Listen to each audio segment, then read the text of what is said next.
Bienvenue les amis dans cette minute utile du musicien. Aujourd'hui je voudrais vous parler de David Gilmour. David Gilmour, grand guitariste qui a été appelé dans Pink Floyd après sa constitution pour épauler un peu le pauvre Syd Barrett qui commençait à partir un peu sévèrement en couille.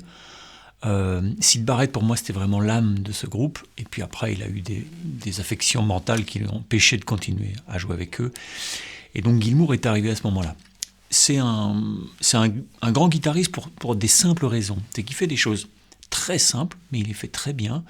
Il y a aussi une espèce de tact, de toucher, le son, et puis aussi l'image de Pink Floyd, qui est une musique un peu psyché, comme ça, qui a tendance à planante, quoi. Okay, donc ce David Gilmour jouit d'une réputation qui est top. Et pour cause, c'est parce que c'est un musicien qui va assez directement aux choses pour qu'elles sonnent simples et évidentes. D'accord ? On va bosser plusieurs choses, nous. Je vais vous montrer un plan et toutes les petites inflexions qu'il peut faire pour le rendre carrément différent alors que c'est les mêmes notes qu'on joue. Okay ? On va faire plein de petites variations.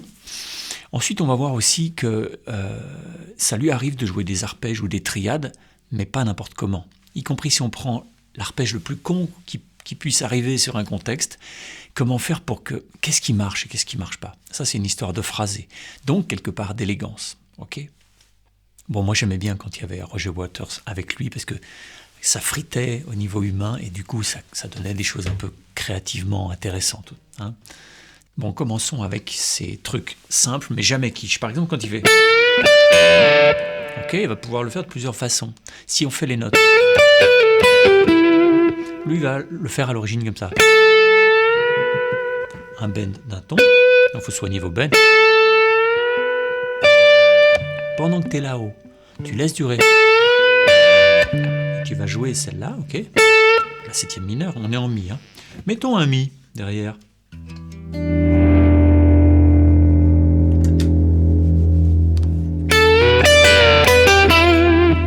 Ok, il va faire... Ça. Qu'est-ce que c'est ? C'est un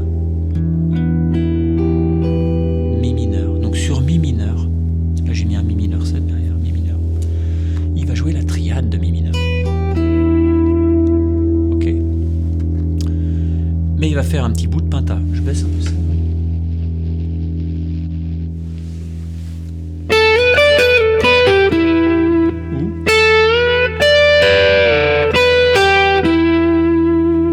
Ensuite, il va avoir une petite... j'ai un truc de basse, il faut que je démonte. Il va avoir un petit truc, c'est que ici...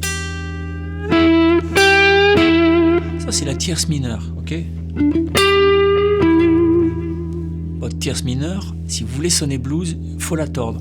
Il ne le fait pas tout le temps, mais quand il veut vraiment donner un petit côté bluesy, il tord la tierce mineure. Si vous ne connaissez pas les intervalles, il faut vous y mettre.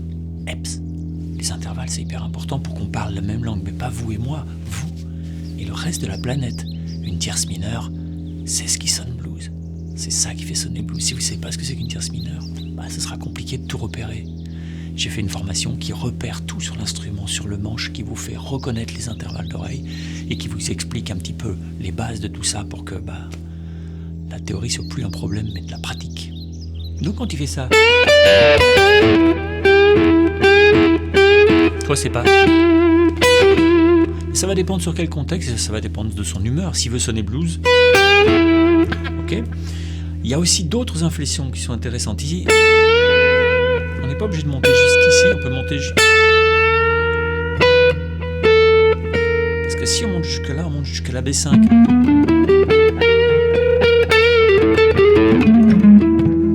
Qui est une note blues, ok, une des notes blues. Tu peux monter jusqu'à la B5 et redescendre jusqu'à la P4.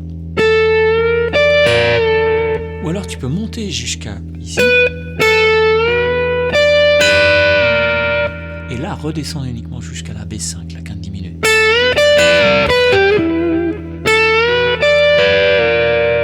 T'entends ?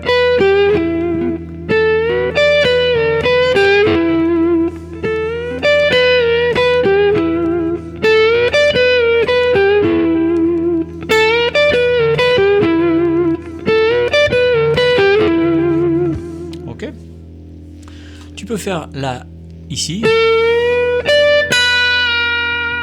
redescendre, ou même partir de la B5. Pas. Mais. Ça c'est plus dur parce qu'il faut que, avant de jouer, tu sois déjà au bon endroit pour que ça fasse la B5. Donc là, je tords ma note d'un demi-ton pour qu'elle sonne non pas comme ça, pas comme ça, mais comme ça. Okay.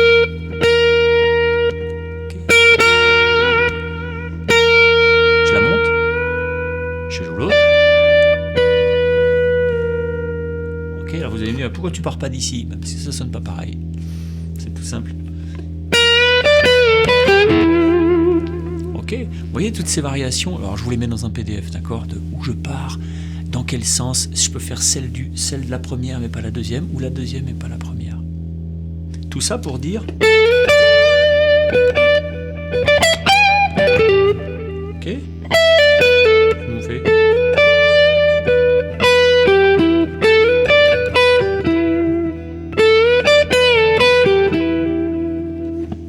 Ok. Pas mal ça, hein. Après, quand il va vouloir faire... Par exemple, tu peux te faire ça souvent... Alors, qu'est-ce que c'est que ça? Ça, c'est un arpège. Demi, mineur 7. La quinte, la septième, la tierce mineure, et je finis par la fondamentale, la tonique. Il pourrait très bien aller après. Ok. Là, vous remarquez qu'il fait un renversement de l'arpège. Il ne va pas jouer la basse, la vraie fondamentale de l'accord à la basse. Sinon, ce sera un peu vilain, quoi. D'accord, ça va être un peu. On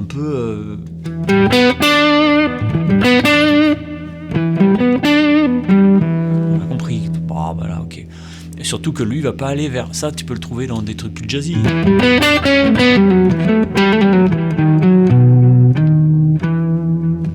Mais ça, c'est pas son jeu, d'accord? Donc, lui, ce qu'il va faire, c'est qu'il va se dire...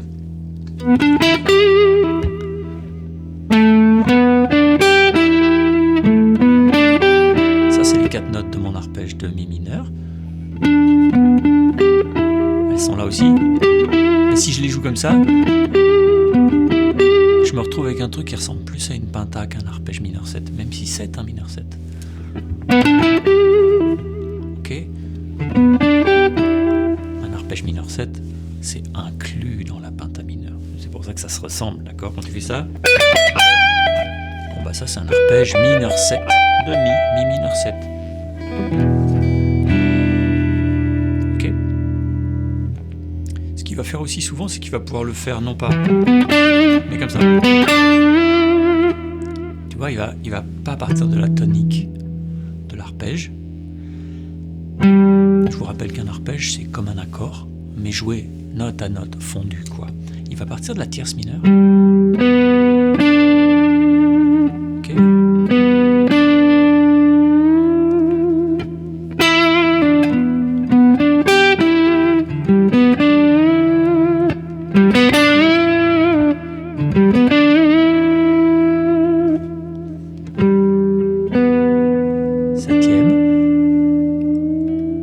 Ça peut faire... Tu peux le faire vers le haut ou vers le bas, ça n'a aucune importance, c'est comme tu sens.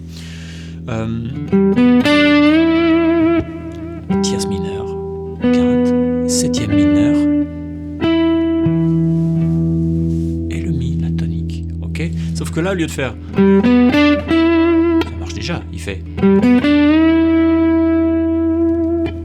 Ok. Donc ça permet de donner un peu de phrasé, et surtout, là on commence pas forcément sur la tonique de l'arpège qu'on joue. Très souvent son phrasé il est lié à des toutes petites choses, mais qui font que ça sonne. Et c'est pour ça que les gens aiment Gilmour. Parce que c'est toute une époque, parce que oui, c'est de la musique de boomers. Mais bon, on a l'âge qu'on a, hein, les jeunes, c'est bon. Hein. Évidemment, c'est pas un jeu compliqué, c'est pas un jeu riche en termes harmoniques. Il a composé des belles chansons, les paroles c'est plus dur pour lui, donc souvent il se fait aider. Mais c'est un bon compositeur, il fait des chansons qui qui tombe bien harmoniquement, il a un sens mélodique super, et puis surtout, il a une science de l'espace. Donc c'est aussi pour ça que les gens aiment Gilmour, ok. Quand tu fais... Bah, c'est pas la même chose. Et lui, il va plutôt faire... Et ça change tout, en fait. Au lieu de faire... Tu te retrouves avec... Et c'est beaucoup plus expressif. Et cette note-là, là, tu vas la jouer ici, mais en allant la chercher par un bend.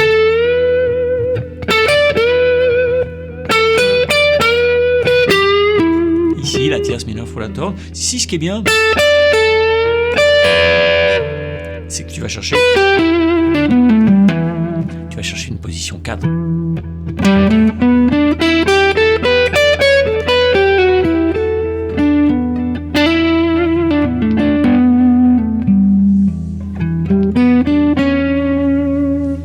Ok. Si vous voulez l'enrichir avec les sixtes ou les neuvièmes, alors le neuvième ça va, tu peux y aller. Pareil, hein, faut comprendre les intervalles. Mais les sixtes, il faudra se méfier, ça va dépendre du contexte. Okay. Ici, on ne sait pas. Ici, on ne sait pas s'il y aura une sixte majeure ou une sixte mineure. Ça, c'est le reste de la chanson qui le dirait. Et parfois, vous trouverez dans une chanson de Pink Floyd où tu peux mettre la sixte mineure et parfois la sixte majeure. Ça va dépendre de ce qu'il y a derrière. C'est pas toujours toi qui décides. Hein. La chanson, elle a un truc. Hein. Voilà ce que j'aime chez Gilmour. J'aime plein de choses. C'est toujours simple, mais jamais quiche. Donc ça, c'est quand même une marque de style. C'est-à-dire que le gars arrive à faire des choses simples sans que ça paraisse simpliste. Ok, beau toucher, super beau son, bonne chanson, du style et aussi une espèce d'élégance un peu économe. Ok. Bon, je vous ai fait un PDF. Moi, je vous conseille de vous former sur les intervalles. Ça vous aidera pour suivre tout plein de choses dans mes autres formations que j'ai faites. C'est une chouette formation. Hein. Allez, bye bye, ciao.